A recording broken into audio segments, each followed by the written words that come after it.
అందరికీ good afternoon. October 7వ తేదీన అంటే ఈరోజు మార్నింగ్ సెక్షన్లో జరిగినటువంటి ఎస్జిటి వాళ్ళకు ఎలాంటి ప్రశ్నలు రావడం జరిగింది, ఏ రకంగా మనకు ప్రశ్నల సరళి ఉన్నది అనేది చూద్దాం.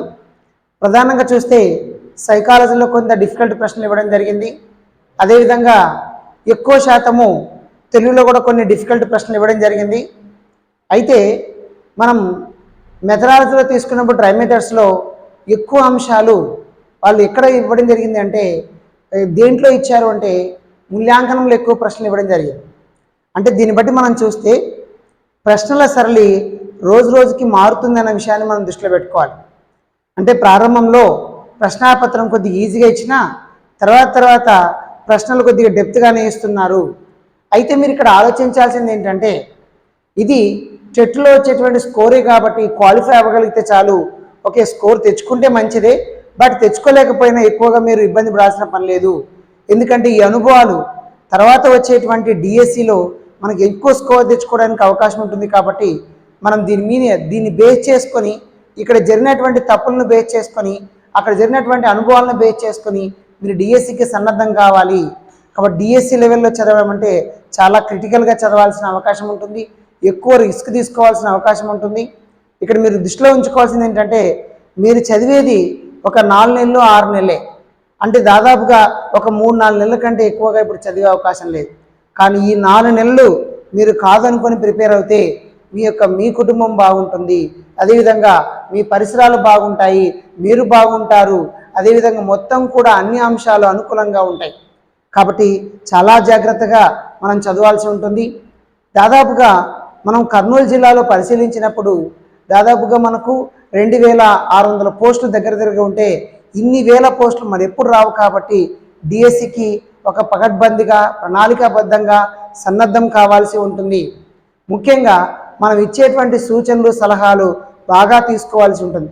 అనేక అంశాలను చదవడం కాదు, ఏమి చదివితే మనకు ప్రశ్నకు సమాధానం చేస్తామో అలాంటి అంశాలను మనం చదవగలిగితే ఈజీగా సక్సెస్ కావడం జరుగుతుంది. కాబట్టి చాలా కేర్ఫుల్గా చదివేటువంటి ప్రయత్నము చేయండి, ఈజీగా అర్థం కావడం జరుగుతుంది. అయితే మనకు ఈరోజు ఏం ప్రశ్నలు ఇచ్చారో చూద్దాం.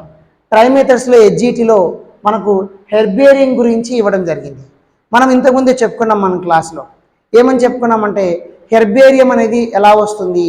హెర్బేరియం అంటే ఎండిన మొక్కలను, ఒక అరుదుగా దొరికే మొక్కలను దాచిపెట్టడం కొరకు హెర్బేరియంను వాడతాం. మరి హెర్బేరియంను అక్కడ మొక్క బూజు పట్టకుండా ఉండడానికి 1/2 gram mercury chloride 100 ml methyl alcohol వాడడం జరుగుతుంది, అది గుర్తుపెట్టుకోవాలి. తర్వాత మొక్క తడిగా ఉండడం కొరకు గ్లిజరిన్ వాడతాం. ఈ 3 పాయింట్లు అక్కడ గుర్తుంచుకోవాల్సింది హెర్బేరియం. హెర్బేరియం ఒకటి, అక్వేరియం ఒకటి, టెరేరియం ఒకటి, వైవేరియం ఒకటి. నిన్న మధ్యాహ్నం సెషన్లో మనకు అక్వేరియం గురించి ఇచ్చారు, ఇప్పుడు హెర్బేరియం గురించి ఇచ్చారు. ఈరోజు మధ్యాహ్నం కానీ రేపు కానీ జరగబోయేటువంటి ఎగ్జామినేషన్లో కంపల్సరిగా టెరేరియం గురించి కానీ వైవేరియం గురించి కానీ రావడం జరుగుతుంది. వైవేరియము అంటే మనకు భూమి మీద ఉండేటువంటి మొక్కల గురించి అధ్యయనం చేయడానికి, బాష్పోత్సేకంను అధ్యయనం చేయడానికి, అదేవిధంగా జలచక్రంను అధ్యయనం చేయడానికి వైవేరియంను వాడతాం. మరి అదేవిధంగా టెరేరియం ఎందుకు వాడతామంటే భూచర జలచర జీవుల గురించి, వాటి గురించి అధ్యయనం చేయడానికి టెరేరియం వాడతాం. కంపల్సరిగా అక్కడ బిట్ రావడానికి అవకాశం ఉంటుంది. మనం ఈ వీడియో చూస్తే కంపల్సరిగా మీకు కనీసం 4 నుంచి 5 మార్కులు ఈరోజు మధ్యాహ్నం నుంచి రేపు జరగబోయేటువంటి టెట్ల గురించి బిట్లు రావడానికి అవకాశం ఉంటుంది. వాటిని దృష్టిలో పెట్టుకొని మీరు చదవాల్సి ఉంటుంది. ఇక నెక్స్ట్ సోషల్ విద్యా ప్రమాణాలు ఎన్ని అన్నాడు. ఇక్కడ మనం చూస్తే నిన్న ఎగ్జామినేషన్లోనేమో గణిత విద్యా ప్రమాణాలు ఎన్ని అన్నాడు, ఈరోజు సెషన్లోనేమో సోషల్ విద్యా ప్రమాణాలు ఎన్ని అన్నాడు. తర్వాత నెక్స్ట్ మనకు సైన్స్ యొక్క విద్యా ప్రమాణాలు ఎన్ని అని అనడానికి అవకాశం ఉంది.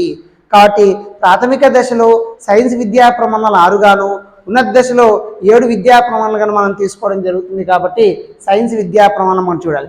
ఒకవేళ నెక్స్ట్ క్వశ్చన్ ఇంకెక్కడ అడుగుతారంటే గణిత విద్యా ప్రమాణాలు కానిదేది, సోషల్ విద్యా ప్రమాణాలు కానిదేది, సైన్స్ విద్యా ప్రమాణాలు కానిదేది అడుగుతాడు. గణిత విద్యా ప్రమాణాల్లో 5 మనం తీసుకున్నప్పుడు సమస్య సాధన, కారణాలు తెలపడం, నిరూపణలు చేయడము, అదేవిధంగా వ్యక్తీకరణ, అనుసంధానం చేయడము, ప్రాతినిధ్యపరచడము, దృశ్యీకరణ అని ఉంటుంది. అదే సోషల్ విద్యా ప్రమాణాల్లో విషయ అవగాహన, అదేవిధంగా మనకు పాఠ్యాంశాన్ని చదివి అర్థం చేసుకుని వ్యాఖ్యానించడము, తర్వాత సమాచార సేకరణ ప్రాజెక్టు పనులు, సమకాలీనాంశాల పట్ల ప్రతిస్పందన, పఠ నైపుణ్యాలు మరియు ప్రశంస. అవి సోషల్ విద్యా ప్రమాణాలు. సైన్స్ విద్యా ప్రమాణం తీసుకుంటే సాధారణంగా విషయ అవగాహన, అదేవిధంగా ప్రశ్నించడం, పరికల్పన చేయడము, ప్రయోగాలు, క్షేత్ర పర్యటనలు, అదేవిధంగా మనకు సమాచార సేకరణ ప్రాజెక్టు పనులు, పఠ నైపుణ్యాలు, ప్రశంస, 7 నిజ జీవిత ఉపయోగము, పర్యావరణం అని చెప్పేసి మనకు కూడా జరుగుతుంది. కాబట్టి విద్యా ప్రమాణాల మీద కంపల్సరీగా బిట్ ఉంటుంది, గ్యారెంటీగా బిట్ ఉండడానికి అవకాశం ఉంటుంది. కొద్దిగా డెప్త్ కూడా అడుగుతాడు, జాగ్రత్తగా చూసుకోండి, ఇన్ డెప్త్గా అడగడానికి అవకాశం ఉంటుంది. విశ్లేషణ పద్ధతికి సంబంధించి సరైన దాన్ని రాయండి అన్నాడు.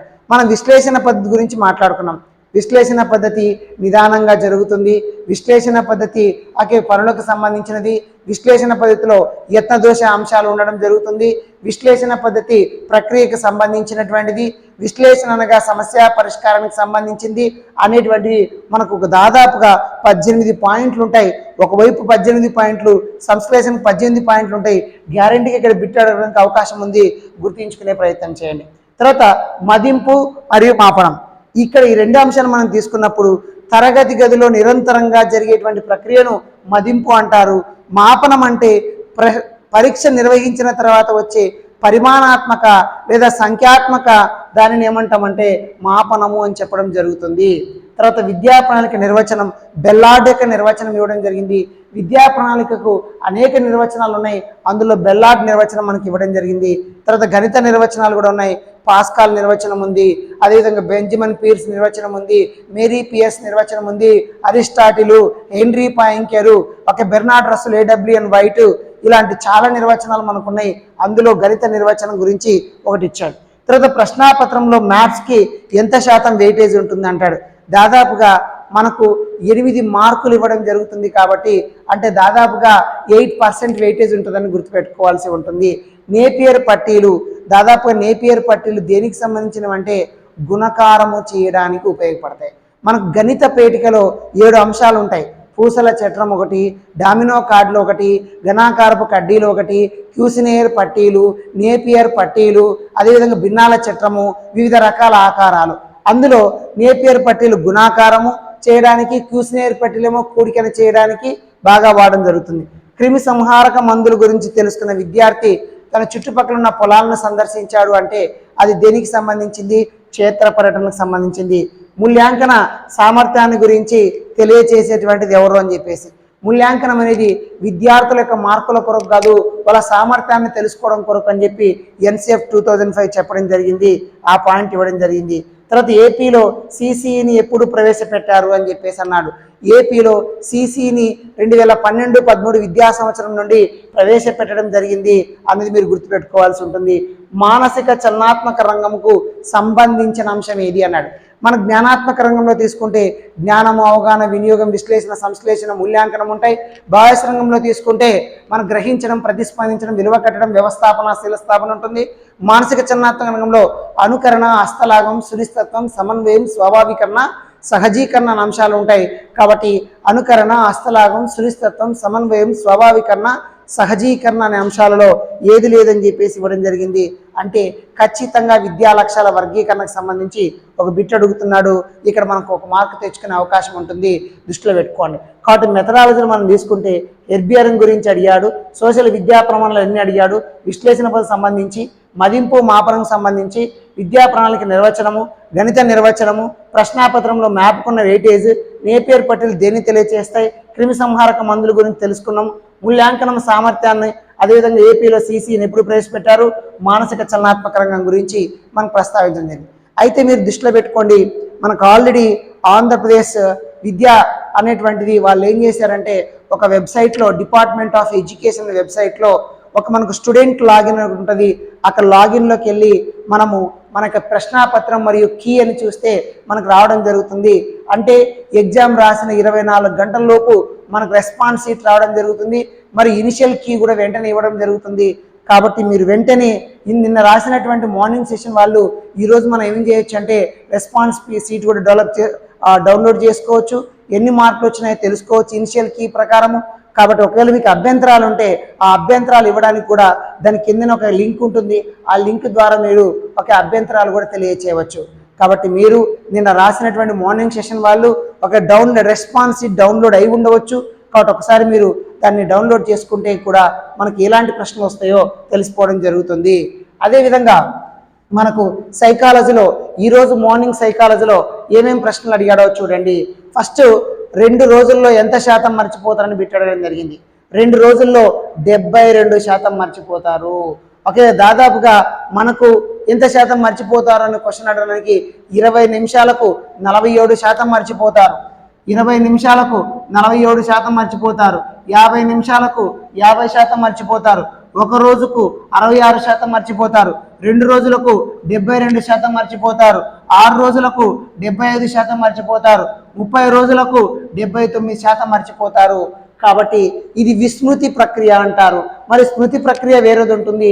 ఆ స్మృతి ప్రక్రియ ఏంటి అంటే, ఆ స్మృతి ప్రక్రియ అంటే దీనికి మనకు 53%, 50%, 34%, తర్వాత వచ్చేసి 28%, 25%, 21%.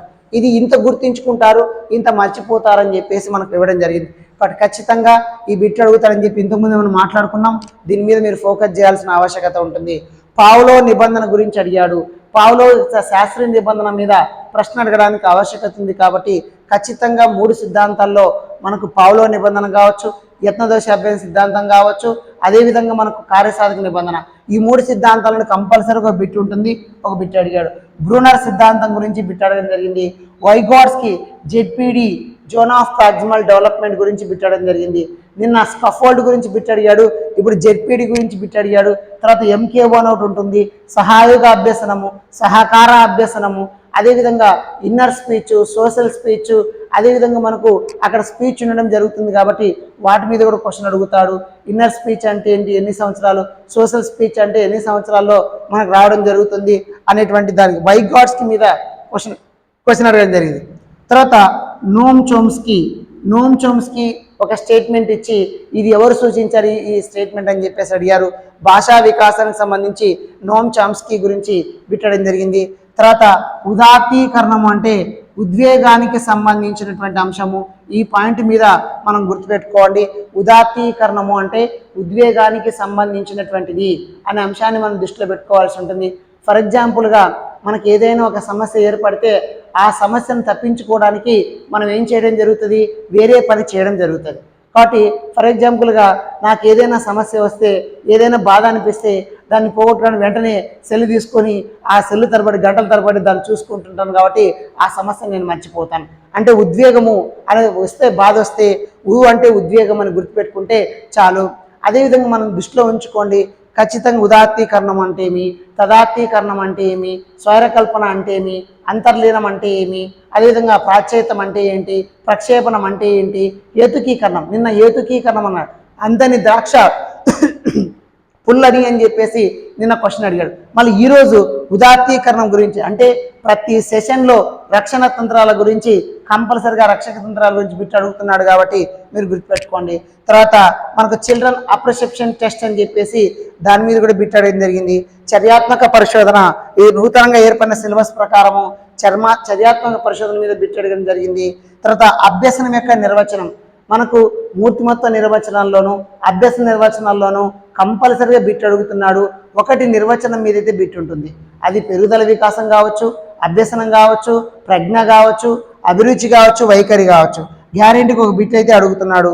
ఓకే, ఇది చనాలిటీ అని ఇది ఏ దశలో వస్తుంది, ఇది ఒకసారి మీరు చూసుకునే ప్రయత్నం చేయండి. RTE ప్రకారము ఏ సెక్షన్లో ఏ అంశం ఉన్నది క్వశ్చన్ అడగడం జరిగింది. దీన్ని కూడా మనం చెప్పాము. RTE యాక్ట్ ఒకటి, NCF 2005 ఒకటి.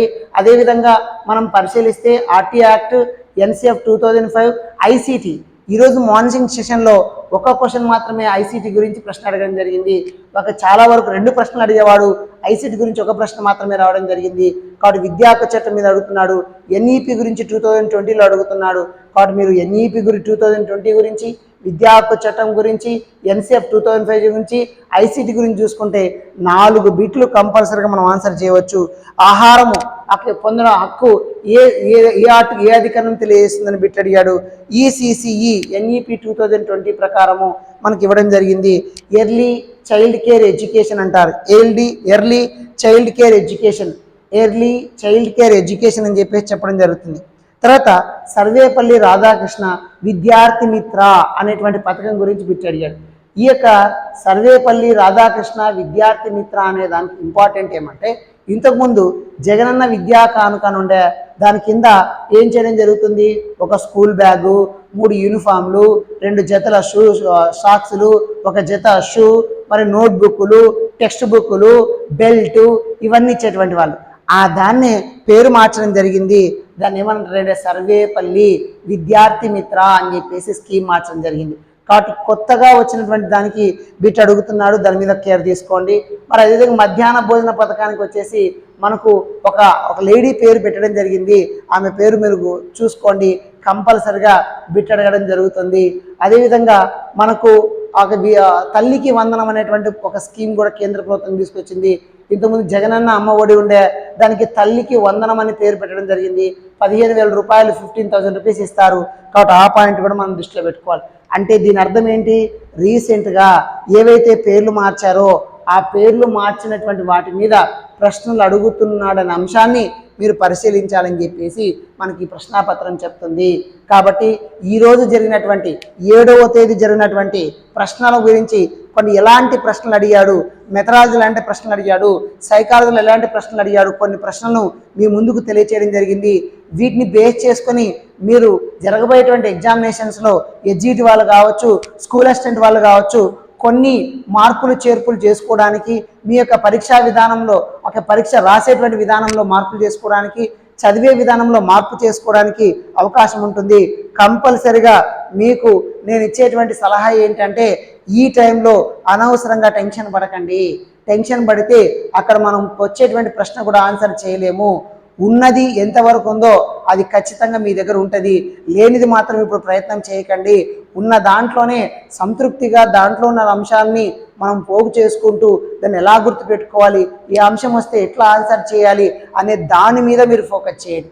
కంపల్సరిగా ఇది మీకు ఉపయోగపడుతుందని చెప్పేసి నేను అనుకుంటున్నాను. నెక్స్ట్ మనకు ఈరోజు ఆఫ్టర్నూన్ సెక్షన్ అయిపోయిన తర్వాత మళ్ళీ అక్కడ ఏం ప్రశ్నలు వచ్చాయి, ఎలాంటి ప్రశ్నలు వచ్చాయో మీ ముందుకు తీసుకొని రావడం జరుగుతుంది. ఖచ్చితంగా ఇది మీకు ఉపయోగపడుతుంది.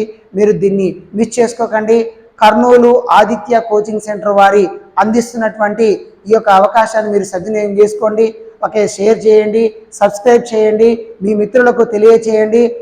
చాలా మంచి ఇన్ఫర్మేషన్ను ఇప్పటి నుంచి మీకు అందించడం జరుగుతుంది. నాకు సమయం దొరికినప్పుడల్లా మీకు చాలా అంశాలు పొందుపరచడం జరుగుతుంది. డిఎస్సి ఎలా మనం సాధించాలి, ఎడ్జిటి పోస్ట్ ఎలా సాధించాలి, స్కూల్ అసిస్టెంట్ పోస్ట్ సోషల్ ఎలా సాధించాలి, వీటి మీద అత్యంత శ్రద్ధ తీసుకోవడం జరుగుతుంది. తర్వాత ఎట్లా ట్రై మెథడ్స్లో మార్కులు సాధించాలి, సోషల్ మెథడ్స్లో మార్కులు ఎలా సాధించాలి, అతి తక్కువ సమయంలో ఎక్కువ అంశాలను ఎలా గుర్తుపెట్టుకోవాలి, సైకాలజీ పరంగా మనం ఎలా ప్రశ్నలకు ఆన్సర్లు చేయాలి అనేటువంటి దాని మీద మనం ఫోకస్ చేయగలిగితే ఈజీగా ఉద్యోగం సాధించవచ్చు. ఎంతమంది ఉన్నారని కాదు పోటీలో, మనం గెలిచామా లేదని ఇంపార్టెంట్. మనం గెలవడానికి మనకు కావలసినటువంటి స్కఫోల్డ్స్, మనకు కావలసినటువంటి ఎంకేఓస్ను మీరు ఎక్కువగా తీసుకోవాలి. ఎంకేఓస్ ఎంత బాగుంటే స్కఫోల్డ్స్ అంత బాగా వస్తాయి. స్కఫోల్డ్స్ ఎంత బాగుంటే మీ జెడ్పీడ్ ఎంత బాగా జరుగుతుంది. అప్పుడే మీరు యొక్క సాంఘిక అభ్యసనంలో ముందంజ ఉండడం జరుగుతుంది అని చెప్పేసి తెలియచేయడం జరుగుతుంది. ఈ వీడియో మీకు తెలిసినంత వరకు ఎంతమందికి వీలైతే అంతమందికి షేర్ చేయండి. దానికి సంబంధించిన ఉపయోగం ఉంటుంది. జరగబోయేటువంటి విద్యార్థులకు, ఎగ్జామ్ రాయేటువంటి విద్యార్థులకు బాగా ఉపయోగపడే ధోరణిలో మనం మాట్లాడుతున్నాం కాబట్టి ఖచ్చితంగా మీకు సపోర్టుగా ఉండేటువంటి ప్రయత్నము చేస్తాం.